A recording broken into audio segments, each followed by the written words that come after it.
A big warm welcome to our Body Love Revolution online summit. Today, I'm joined by Dr. Lucy Burns, and I'm going to let you know a little bit about Dr. Lucy. Dr. Lucy is passionate about health. She helps women who have tried every diet under the sun optimize their health and achieve long-lasting weight loss by improving their metabolism and managing mindsets so they can reduce the effects of chronic disease, have more energy and confidence, and stop living life on the sidelines. Dr. Lucy in the past has been an expert dieter and an expert emotional eater. She even developed obesity, fatty liver, and pre-diabetes. As a medical doctor, this was mortifying. She has completely abandoned traditional dieting and embraces a real food lifestyle. Dr. Lucy is a medical doctor, a lifestyle medicine physician, and is trained in many facets of psychological medicine, including hypnotherapy. She runs an online holistic health and weight program with her colleague, Dr. Mary Barson. They have now helped thousands of women reclaim their health. They are both very real and relatable and embody their company name, Real Life Medicine. Welcome, Dr. Lucy. Oh, thanks for having me, Em. I am delighted to be here. I was so happy that you said yes, because I know that you run an incredibly successful and busy business. So it was great for you to take some time out to share with all of the listeners on the summit your perspective and your philosophy of real life medicine. And I can absolutely relate to your bio. I too have had a relationship with yo-yo dieting for many years. And I like to say that I am a reformed yo-yo dieter and say Yeah. no to that. And, that's part of this whole summit is really to start to shed light that, the old way of thinking and doing things doesn't work. It's not sustainable. Yeah. So what's the way forward? So I'd like to ask, mentioning yo-yo dieting, the effects of the cycle of yo-yo dieting from your perspective. Yeah. So, I mean, there's two reasons we have yo-yo dieting. One is that the advice that many of us took, that we were given around calorie restriction, calorie counting, is fundamentally flawed from a physiological level. So, as humans, we require energy, which is all calories are. They're just a unit of energy. We have a certain threshold of energy that we need to function, for our just bodily functions like breathing and heart rate and making cells and growing fingernails, and all of those require a certain level of energy. And we were told for so long that you need to reduce your calories, and you do that by eating less and moving more. And that if you do that, you will lose weight, be thin, and be acceptable in society, because isn't that, the holy grail is to be accepted because you're thin. So there's a whole heap of, things within that. What happens with yo-yo, with calorie restriction, so I'm talking chronic long-term calorie restriction, is it slows your metabolic rate. And when we slow our metabolic rate, our body, it's clever, it stops doing things like it will slow your heart rate down a little bit. It'll stop growing the fingernails. It'll reduce the things that it needs to do in order to conserve that energy. So relying just on counting calories to lose weight is, when people go, it's not sustainable. And again, I used to hear that. What I heard was, oh, it's not sustainable for them, but I'll be able to make it work. And I thought I could make it work because I've got a lot of willpower. I've got a lot of discipline. I'm very, driven when I've got an aim. So I thought, oh, that's for the weak people. I'm strong. I'll be able to make it work. Not understanding that actually physiologically it's impossible. So that, there's like this big missing piece. We're sold this lie based just on counting calories. Yeah. And even that grit, like saying, well, I'm strong, I can push through this, that is that part that is self-punishment, as opposed to, and, my beautiful saying lately is from self-punishment to self-nourishment. in the past, the Yeah. yo-yo dieting has absolutely been the punishment. And then for me, and I don't know if this happens for you, but I know other women I've spoken to, the inner rebel comes up too, and you're fighting against the mindset of the inner rebel as well. Yeah. And it's tricky. I mean, there's lots of messaging for women at the moment, in particular, lots. Like there's, you've got to have a thigh gap to be beautiful. Yeah. If you don't have a thigh gap, you're just, some frumpy big assed woman who's worth nothing. So there's that messaging at one extreme. At the other extreme, there is the you know, bugger it, eat whatever you want. You're allowed to eat everything in the world. It's, stop submitting to diet culture, just eat what you want. And I think that in itself is not necessarily helpful, Mm. because the people, and again, I think that the drivers of some of that messaging are actually the processed food companies, who do want us to eat more and more of their products. That's their aim. And what we want to do is actually navigate a path in here where we're not where the number on the scales isn't the be all and end all. So it's a combination of getting really comfortable in your body and loving your body, but to use your word there, to learn how to nourish it Mm. with, good, beautiful food so that it functions well. The side effect for lots of that becomes, a healthier body, maybe less body fat in it, certainly less fat in your organs, which is what we want. And then you get to live your life exactly how you want it. Yeah. And I've been feeling into on my own journey where I'm at with that. And to go from self-loathing to self-love is a massive jump. I feel Huge. though that the next step, which is really about this nourishing and eating whole foods and eating a balanced diet that is wonderful for energy levels. So my take and my reframe now is, how about self-respect? If I can't get to Yeah. self-love, I can at least respect. And respecting ourselves is, even around this toxic diet culture and dieting doesn't work. That is the self-punishment, but self-respect, what would that look like? So Yeah.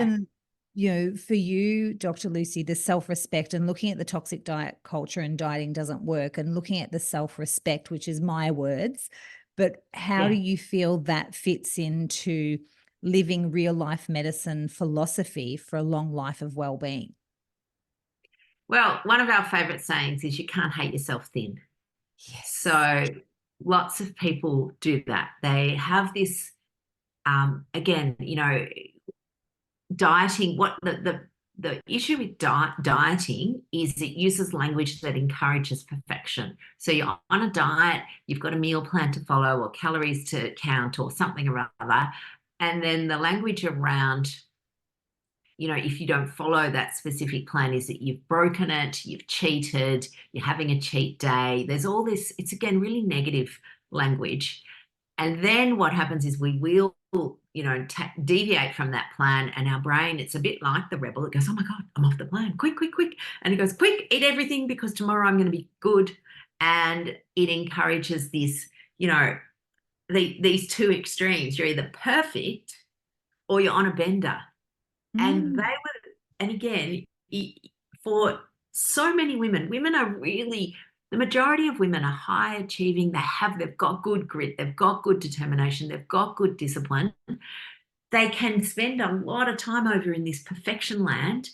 And then they go off into bender land, and suddenly the whole thing is like, oh my God, I'm hopeless, I'm weak, I'm useless, I can't actually do this.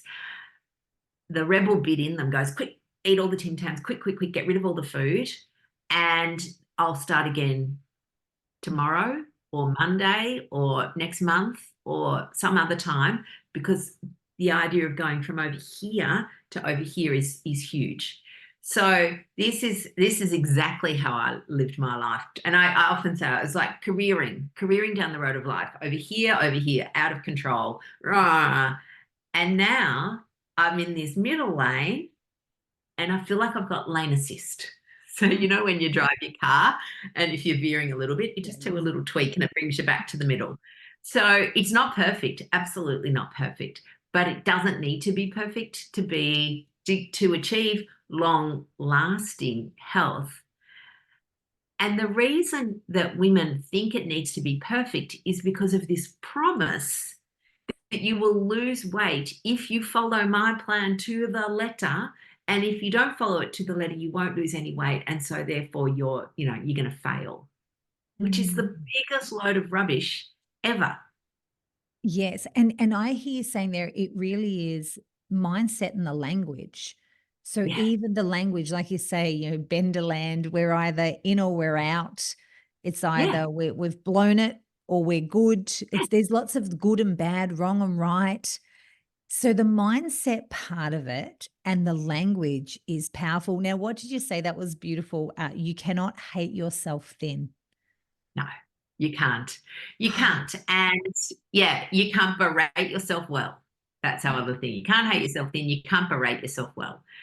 So what we want to do though is go, okay, let's say we've had a situation where we've made a food choice, because at Real Life Medicine, one of our biggest things is we want people to wake up every morning happy with the choices they've made. And those choices don't have to be perfect. So Mm. you may choose to go and have a packet of chips. That's fine. Okay, that's your choice. But the thing that a lot of people do is they have so much regret about that, that Mm. A, they haven't actually enjoyed it. B, they've wolfed it in to get rid of it. See it, why did they eat the chips in the first place? May not have actually been that they were really thinking, gee, I'd love to have a packet of chips. That will make my life so much better. Instead, what they've done is they've gone, I've had such a crap day. Well, everyone, everything's going wrong and I just need to eat chips. So it Mm. may be that.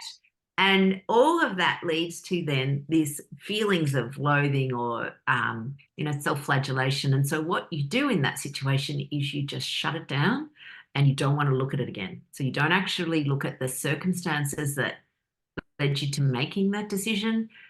And when we repeat the behavior, then we just feel worse. Like we're just such idiots. Oh my God, I can't believe I keep doing this. I'm such an idiot. Why do I keep doing this? And it's because we don't have that space to be able to look at a situation and think, okay, what is actually going on here? Because our language is all around, I'm such an idiot. I can't believe I did that. I feel so guilty. I feel so terrible. I'm so dumb, blah, blah, blah. So we Mm. shut that down and then we can't have a conversation with ourselves. Yes, it's like that whole self it's self-rejection, and there's no kindness or softness in it at all. There is no gentleness in it. It's very harsh. Yeah, it's that inner critic that is strong. So in real life medicine, I Yeah. know that you do hypnotherapy. Yeah. And I love hypnotherapy and I Yeah. love the whole topic and the way it works. How does that work how does that fit in real life medicine, the Yeah. hypnotherapy? So, I mean, we do hypnotherapies as part of every single one of our programs that we offer for people, always have a component of hypnosis.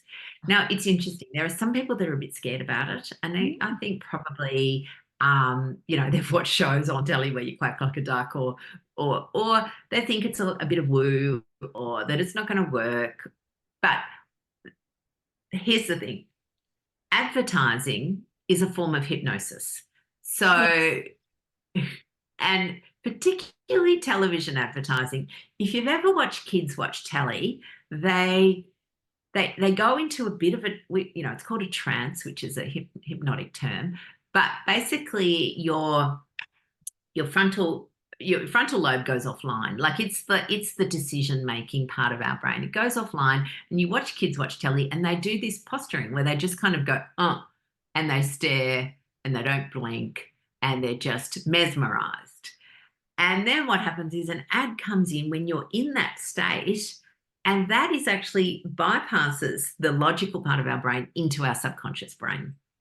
So advertising know this and they do it relentlessly. So there's bits in our subconscious mind that we don't even know why we do certain behaviors. We can't kind of work it out. And it's because it's stuck down in there. So all hypnosis does is it mimics that essentially, but it's a beautiful, relaxed state. And then while your frontal lobe, so the bit that's deciding the logical part of it, it's offline, and we can speak directly to your subconscious and make what is called suggestions. And so when you make a suggestion to somebody, and of course, we're making healthful suggestions, they find that over time, decisions like, maybe, and again, I'm just plucking something out of the air, but, choosing to eat more vegetables becomes something that they don't have to consciously decide. It's just automatically happening for them.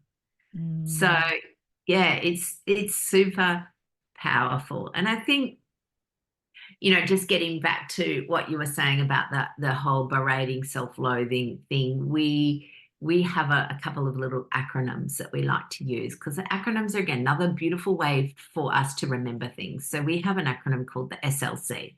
So the SLC is what, and again, thinking about language, people call cheat, break, blowout, all these, words.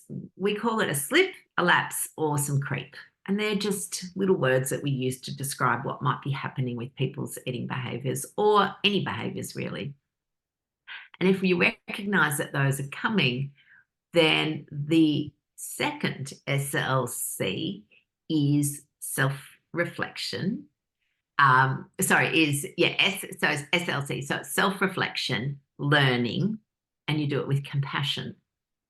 And when we do that, we create this beautiful space. And the way I love, like I talk to myself all the time, and I'll go, Lucy, what's going on for us? It's like there's two of us, because that feels a little more collaborative. What's going on for us? What's happening here? I know, yeah, and then I'll talk back to myself and go, I'm so tired. Okay, so we're tired, right? Tired. What happens when we're tired? I like to eat chocolate. Okay, well, is that what you actually want to do? No. And there's this chat going on, and it's not, oh my God, you're such a dick, Lucy. What are you doing? This is idiotic. Don't stop doing this. Stop it. It's a conversation that is grounded in compassion. And then we can then say, okay, well, okay, this is a behavior. So we're focusing on the behavior, not the outcome. So the outcome, not the scales. Because again, in the past, I would have eaten chocolate, then hopped on the scales to see if I'd done any damage. Like, seriously, I don't know. And so then I go, okay, well, all right, what tools do I have? There's a behavior here that's coming in. What tools do I have to help me moderate that behavior, or change the behavior, or improve the behavior, or whatever word is useful?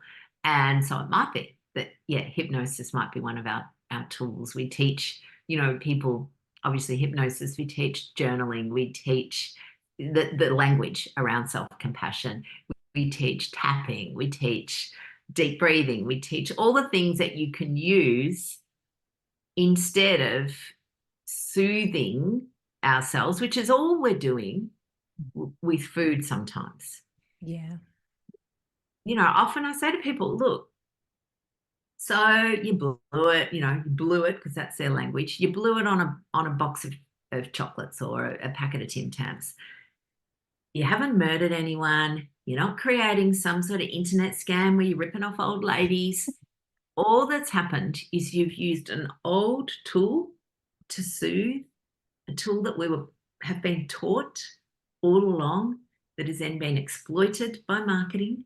So it's in there, it's our brain, it's offering us a solution, but it's perhaps now not a solution, not a tool that we want to use repeatedly.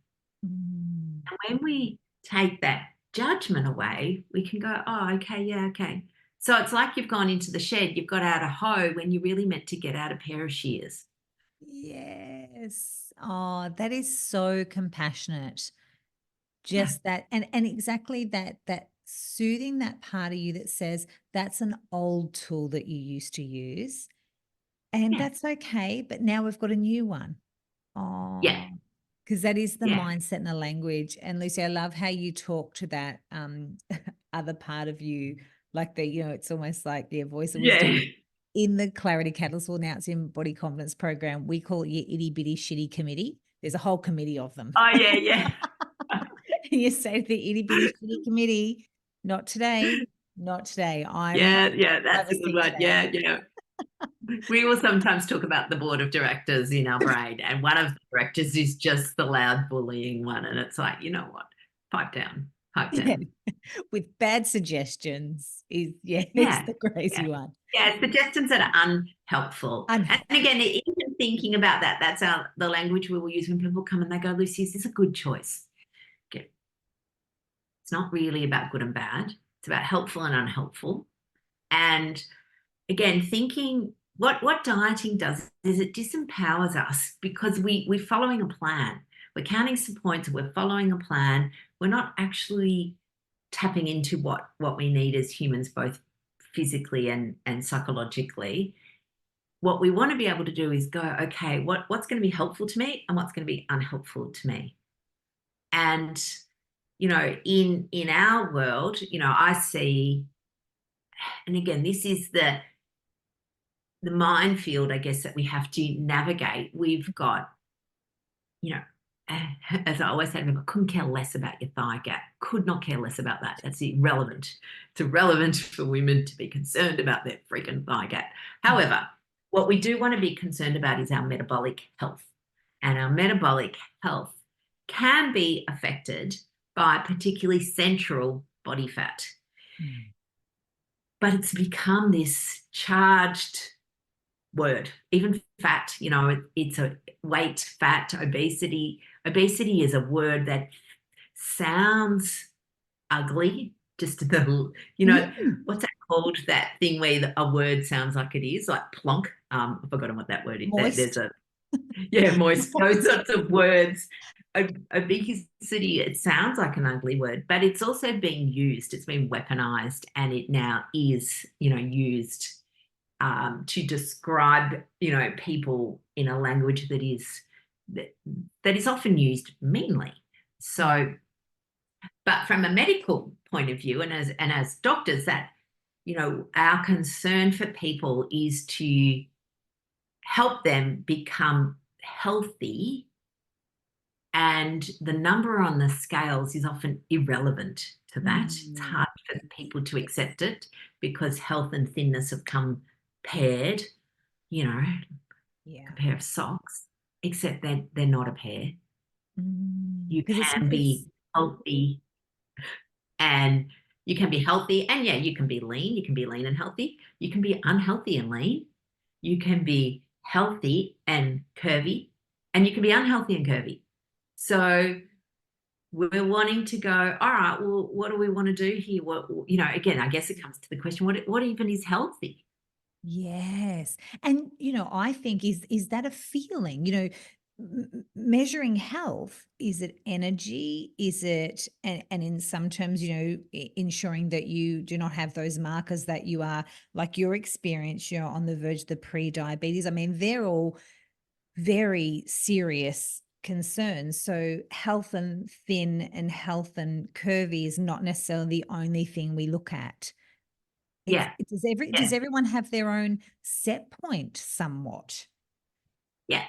Look, at the end of the day, the way I like to look at it is you do not need to be thin to be healthy. What Mm. we want to be doing is looking at our metabolism, which is why we look at, well, what even is metabolism? We hear about fast and slow metabolism. It's really about the, metabolic. So we've got these metabolic hormones that are the drivers of fat storage, of the way we use our energy, and which, for a lot of people, tiredness, they're tired and fatigued and sluggish might be a word they use. And that's often because their metabolic hormones are a bit out of whack. And when we can get them optimal and firing beautifully, then you have energy, you've got good thinking, you feel like you're thriving, You don't,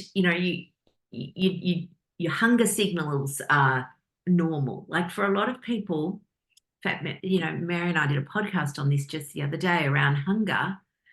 Hunger, again, people think if you're hungry, that again, it's a character flaw. Oh my God, she's hungry again. It's like, how has that become, how has it become bad to be hungry? As a human, we're allowed to be hungry. We are allowed to be hungry, and we're allowed to have an appetite, and we are allowed to eat. But that should all be celebrated. Yeah. Hunger is not in our conscious control. Just like thirst, you can't suddenly decide to not be thirsty. Mm. And you can't suddenly decide to not be hungry. But people seem to think that you can. And so when people come to me and they'll go, I think what I need to do, Lucy, is just reduce my portion sizes. And I go, oh, okay. So why do you think that? Well, because I eat too much. Oh, why do you think that? Well, because I'm fat. So therefore, I must be fat because I eat too much. So the solution is to reduce our portion sizes. And again, that is a very subtle but perversive form of diet culture. Yes. Because for a lot of us, it's not about reducing portion sizes at all. It's about looking at, well, what food are we eating that, to help rebalance those hormones. And again, hormones, hunger is hormonal. Like there Mm. are hunger hormones. Like, again, sometimes I think, I don't know what I did in medical school, but I thought that hunger was just, your stomach was empty. So therefore, you should eat. Makes sense. And when you eat, it fills it up. It was like, like a water balloon. You fill it up and it's full, and therefore you stop hunger. But it's got nothing to do with that. Because if that was the case, we would all wake up ravenous. Some people do, but most people don't wake up ravenous and think, I can't think before I put something in my food. Yeah, good And point. yeah, because when we wake up, is our stomach, is it over full like a big water balloon? No, it's not. It's got nothing in it. It hasn't eaten for, usually at least 8, sometimes 10 hours. Mm. So it's because it's all hormonal. But we're not taught that. No, I've never made that connection. No, Because it no. seems like almost like that old language and thought patterning of calories in, calories out. Well, if this, it's a simple equation, but it's not an equation because then we've got hormones Yeah, involved. And that's yes. sounds to me like that's the piece that needs to be managed for vitality Yeah, and for wellness. absolutely. Absolutely. We talk a lot about this. Like weight management is chemistry, not maths. Chemistry, not maths. Yes. Yeah. Whereas we have Hormones, diet, not calories. no, diet culture is maths. Yeah. Diet culture is this is how it is when it's absolutely misinformed, and we're all been, like you say, sold a lie, told and sold a lie. Oh, absolutely. Completely sold a lie and made something. Humans are incredibly complex. Like we've got complex biopsychosocial needs, and we've somehow tried to distill it into just calories in, calories out. And if you do that like an equation, forgetting that in the middle of all of this is a human with incredibly complex metabolic hormones that are driving it all. Yeah, and different stages of life. Yes. Yeah. Now Yeah, I yeah. wanted Absolutely. I wanted to ask the dangers of processed food, because I Mhm. know, Yeah. again, back to your philosophy of real life medicine, which is just such a fabulous name of your philosophy. So, what are Yeah. the dangers of processed food when we look at this, even on that chemistry side of our body and our hormones? Yeah. Yeah. So there, look, if I could wave a wand and fix anything in the world, it would be to rid the world of the processed food companies, because they sell us an absolute lie. They sell us convenience, and worse, they will sell us what we call health washing. So health messages on packets that eating this product is going to somehow improve your health, when what we know, again, humans are not designed to eat their food. They're not designed to eat processed food. So the processing of our food, and again, this is particularly the last, say, 60, 70 years of ultra processing of food. So, we process food all the time. I mean, cooking is a process. Hmm. Grinding is a process. So I'm not talking about that. What I'm looking at is factory food that's made in a factory, or food product, as we call them, that are made in factories. The modus operandi of a food company is to sell as much product as possible. And they will do that by either getting each person to eat more of their product, or getting more people to eat their product, or the holy grail, both of those. Yeah. So they design their product so that it is overeaten, designed to be overconsumed, designed to bypass all of those beautiful metabolic hormones that we just talked about. And they spend billions doing this, designing simple things like the packet is easy to open. The mouth feel is different to anything that normal food that our brain loves. So our brain loves dopamine. Dopamine makes us feel good. And we all know, we know this, there are products that give us maximal dopamine.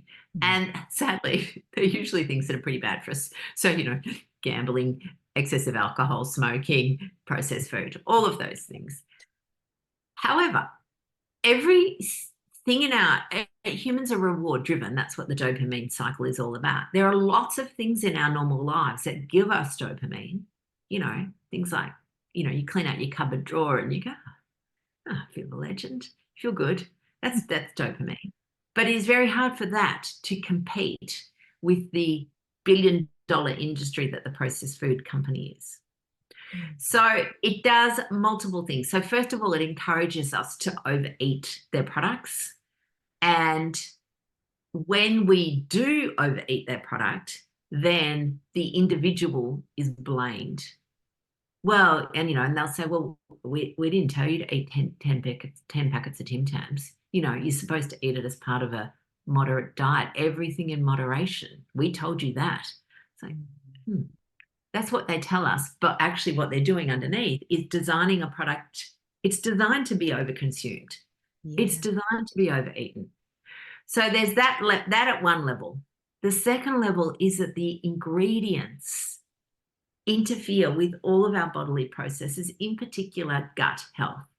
So, often my kids roll my eyes at, I've got two kids, like lots of us, I've got children. My kids are now young adults, or as I like to call them, kidults, that have their own money, their own transport, their own circumstances. And they'll roll their eyes at me when I'm, talking about processed food, because for them, they still eat processed food. And the processed food doesn't have to be Pringles. It can actually be bread.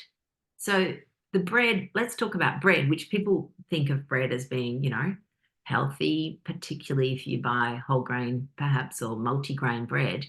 But when you go down and look at the list of ingredients, bread is not how bread used to be. Bread now lasts 2 weeks. Why is it doing that? It's got preservatives, it's got emulsifiers, it's got oils that have long shelf lives. All of those things actually are not helpful to human health. And in fact, there are plenty of them that are harmful. So so therefore, again, thinking about our gut health microbiome, a lot of that, and I know, and it, even when I listen to myself, sometimes I think, God, am I a conspiracy theorist? No, we're looking at the ingredients. Yeah, and I'm definitely not, but it is hard to fathom that this industry is essentially unregulated, but it is. Yeah. So it's lots of the things that are put in are unregulated. And the interesting thing that's happening now is, particularly with, say, a lot of the emulsifiers, and we know what they do is they interfere with the mucosal lining of the gut, which is where our microbiome lives. So our microbiome is being disrupted. Now, again, this is newish research because we never know about the microbiome when I was in medical school. Like it was like, Right. what? Yeah, so it's newish. So now what they're working out though is, oh, everyone's talking about the microbiome. We could add some probiotics to our product, or we could add something like inulin, which is a fiber, and that will be helpful. And we'll say that we'll put on the packet, contains probiotics or contains inulin, high fiber, all of those things that make it sound reasonable, but it's not. It's not. And you're saying to me it's not regulated. So they are absolutely within their marketing genius. Whoever come up with that at the boardroom table is like, yes, because we put, and that Yeah, sways people because we now have an awareness what fiber is in the diet and probiotics. That is absolutely going to yeah, sway someone's choice. So yeah, yeah, yeah. we have to commend their marketing. By the way, Ah, they're back at brilliant. They are brilliant. Because again, you think about it, what's their job? Eat more of the product, get more people to buy it. That's their two things. and There.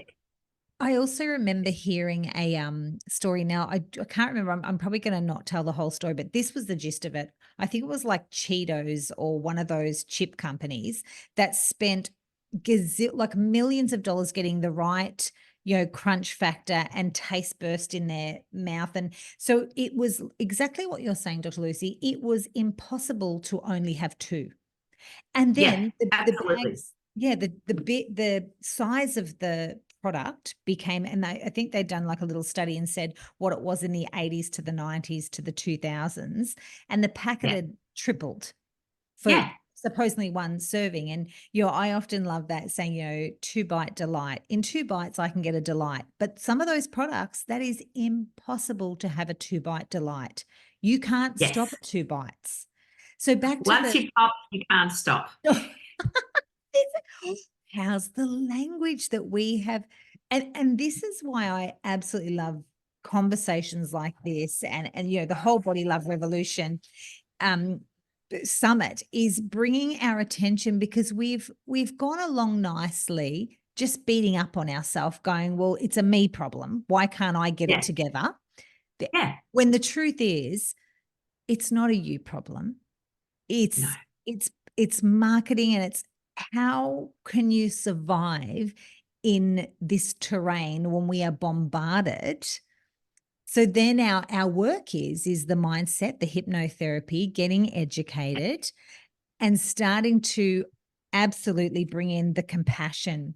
And I love even that change of language. I haven't blown it. I slipped up. I got caught again because I'm in an era where we are bombarded with marketing, and I just Yeah. slipped up. Yeah, absolutely. And like this is the sneaky thing. It's so like I am all over marketing tactics. I can see them now, I spot them a mile away. But even not that long ago, one of my kids had broken up with a boyfriend or something. She was sad, crying on the couch. I happened to be at the supermarket. In the checkout, there is now the checkout aisles seem to be long and it's like a gauntlet. And there was this gigantic block of Cadbury's, like a kilo or something like that. And it's got on the front of it, I love you. And I Oh, thought, oh, I should buy that. And then I thought, what am I doing? What am I doing? Because in my heart, I'm going, oh, she's so sad. I would love to cheer her up. And then I thought, that's exactly what they want me to do. They want me to buy this for her, to cheer her up, to tell her I love you. And it's, and then that becomes, again, a tool for me. So two things were happening. One was I needed her to feel better because I was seeing her sad. And as a mum, you don't want to see your kids sad. We never want people to feel sad. We try and fix them. yeah. So this seemed like a quick solution to and look, there is some dopamine that will come. She will feel a little bit better for about 1 second. And Yeah. then she's still got the problem of the, feeling sad about the broken relationship, which is normal to Yeah. feel sad about that. Like, why can't we normalize sad feelings and just allow people to move through them, perhaps process them, and recognize that we don't need to fix everything? Yes. Completely. It reminds me, I did a podcast yesterday talking about this, and my girlfriend shared with me, and I talked about the thigh gap. It's funny you bring it up. And my girlfriend and I was talking about exactly the lies that we're sold and told. And my girlfriend exactly normalizing feelings. So my girlfriend, who is a solo parent, runs two extremely busy businesses on Yeah. her own. She is solo. And she goes in, she loves, one of her favorite things to do is have a facial. She goes in to have a facial, and the beauty therapist, who's also a nurse clinician, said to her, "Oh, you look tired." So my girlfriend walked out with fillers, like it had Oh, fillers. So and we were laughing about it and said, wouldn't it have just been nice if she had said, "You know what, during this facial, have a nap. You clearly need a nap." yeah. But no, the nap, you look tired. Nap's not a solution. A No. filler is. And Yeah, and yeah, that, yeah, and again, we can switch out whatever the messaging is, whether we're talking diet culture or beauty standards, this yes, inability to allow someone to feel, and coming back to that self-compassion and all those beautiful tools, whether it be journaling or just some downtime. No, let's actually fix it, which is yeah, let's do a pill, an injection, a sugary food. This inability to allow people to sit in discomfort, we have to try and fix with yeah, things that yeah, are so yeah. unhelpful. Well, our society doesn't like discomfort. We talk Mm. a lot about getting comfortable with being uncomfortable. Yeah. It's an absolute key. It's hard. I have it a lot. I sit there and I've got, feelings, and I'm trying to hold them down or whatever. And, the old me would bury them down with food, shovel them Yes. down. Yeah. We will sometimes use an analogy a bit like you've got a beach ball and you're trying to hold it under the water. And you can do that until you just lose a bit of concentration, or you're a bit tired, or there's something else, and then it just comes out. So rather than shoveling them down, we learn to hold them lightly, and over time they just go. You Yeah. know, Feelings come and go all the time. They Happiness, joy, do. we lean into those ones, but we don't like the uncomfortable ones at all. We And don't. they go. They do. I like that analogy of, trying to hold the ball, just hold that a little bit lighter. And that's again that self-compassion. So Dr. Lucy, it has been a wonderful chat. I do want to finish with one question. For our Yes. listeners, if they wanted to start to practice some self-compassion around Yes. their wellness, what would Yes. be a first step or a bit of advice you could give them, just to one way they could, one of those? So like you said, I went to the shed and I pulled out the axe instead of the hoe. Like, if they were to pull out a different tool, or a tool of compassion, what would you recommend? Yeah. So for me, it is definitely around the way, I talk to myself. And it's a bit like, like I said, I talk to myself like we're a team. Because again, it feels a bit less lonely when there's a couple of you in here. And the question is always, again, thinking about a behavior that I don't want to do. What's going on for us, Lucy? What's happening here? And it's done nicely, not what's going on. It's what's going on for us. What is happening here? Let's spend a little bit of time thinking about this. And if I've got a couple of minutes, I'll give you a story, which was I used to, Friday afternoons when I worked in my clinic, Friday afternoons, I was working in a general practice clinic and I was the only doctor on. And it seemed to be that almost every Friday, the receptionist would go home. I'd be the only one in the clinic, and I'd run to the biscuit tin and scoff like 9 biscuits. And I'd go home going, oh, now I feel sick. Why am I doing this? And it's like, oh, I've done it again. I've blown it. And I couldn't quite work out what was going on. And so I had my chat. What's going on for Lucy? And I actually did it with some journaling, because sometimes I like to write it out. And I realized there were a couple of things. So the first thing was I used to do some intermittent fasting, and I still do intermittent fasting. It's a very effective tool, needs to be done in the right context, and, all of those things. So because I like alliterations, I do fasting Friday. So I'd be fasting. So the first thing was I was often a little bit hungry. The second thing was I was the only one at work. I was a bit cranky because I would be sorting out other people's patients that would be coming in with emergencies. I'd be running late. Everyone else has gone home for the weekend. I'm still there at 7 o'clock at night writing my notes.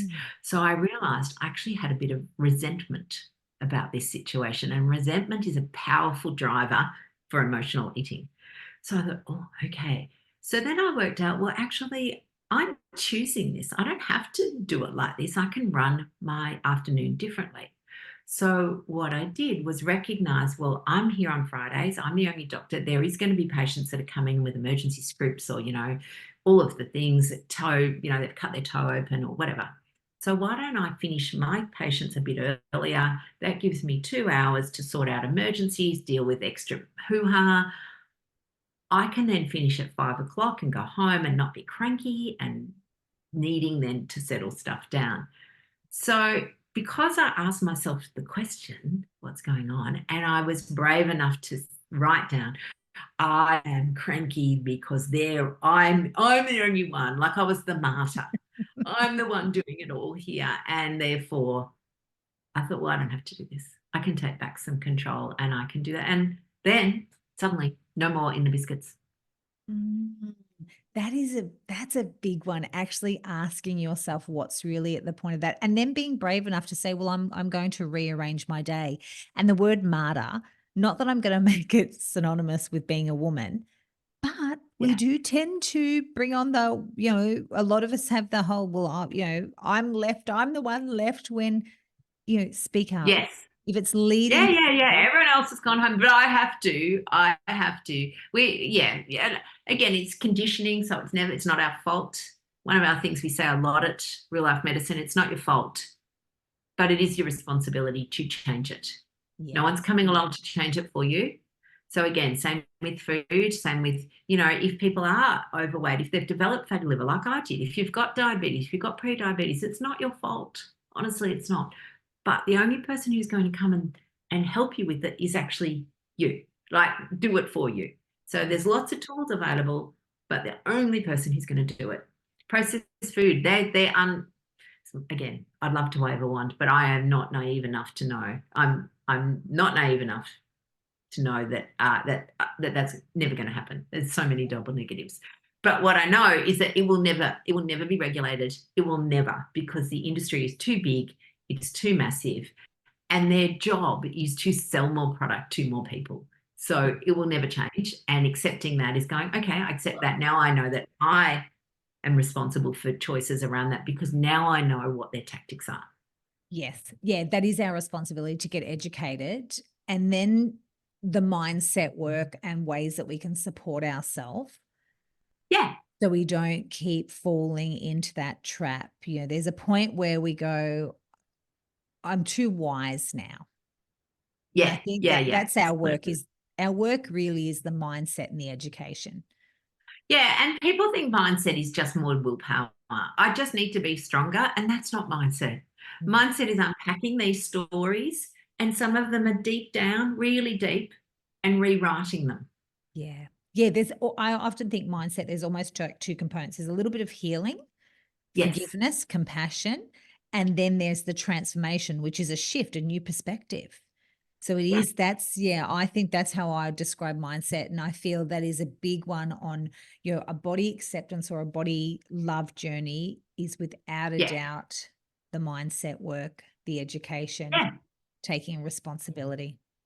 Yeah, absolutely. Absolutely. And, I often say to people, it is like learning a new language. Like we've had diet language, which we've learned for 40 years or whatever.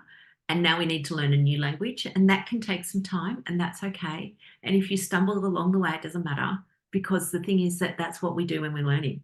And, we win or we're learning. Yeah, I love that. We win or we're learning. Brilliant. Yeah. Thank you, Dr. Lucy. Your words of wisdom today. I've learnt a lot, and no doubt everybody listening will absolutely have get their own mind thinking about their own language and even picking up on marketing. So we are going to have your link in the show notes and in your bio. We've got all of your information there for your real life medicine. Now I know that your real life medicine opens 4 times a year and you bring a Yeah. cohort of women in. When is your next doors open? So May. So it'll May. be May for the 12th week. Yeah. So we've got a 12-week program, which is we call the 12-week mind body rebalance. Again, because it's about rebalancing your hormones, your metabolic hormones. So there is the body part of it. And then the mind is about rebalancing all those stories that we've learned. All the stories around, you don't need to wolf down the Tim Tams before you start your diet tomorrow. All of those sorts of stories, unpacking all of those. But we do have a 4-week program if people just want to get started, and that just runs through the body part of it, the hormonal stuff, and helps people really embrace a real food lifestyle and makes it easy. Because at the end of the day, again, processed food companies so clever. They know we're time poor and they prey on that. Let's make it easy. All you have to do is shove this into the oven, or in fact, not even the oven, that takes too long. Microwave it and it's done. Pour boiling water in it and it's done. And that's all you have to do. Yeah. So we show you how to make a real food lifestyle easy. And I do love your lives when you cook. I often join you. Your air fryer is Yeah, your yeah, best friend. Well, again, it's things because lots of people don't know how to cook easily. And we provide a framework that means you follow this framework, and it doesn't matter then whether you're going out for dinner, whether you're at someone else's place, whether you're cooking for yourself. Following the framework makes the choices easy. It's all about ease. Got to make it easy. Yeah, absolutely. And uncomplicated. Yeah, yeah, absolutely. Thank you, Dr. Lucy. All of your You're information will welcome. be in our notes, and it's been an absolute pleasure. Thank you so much. Oh, you're welcome. Thanks for having me, Em. Appreciate it.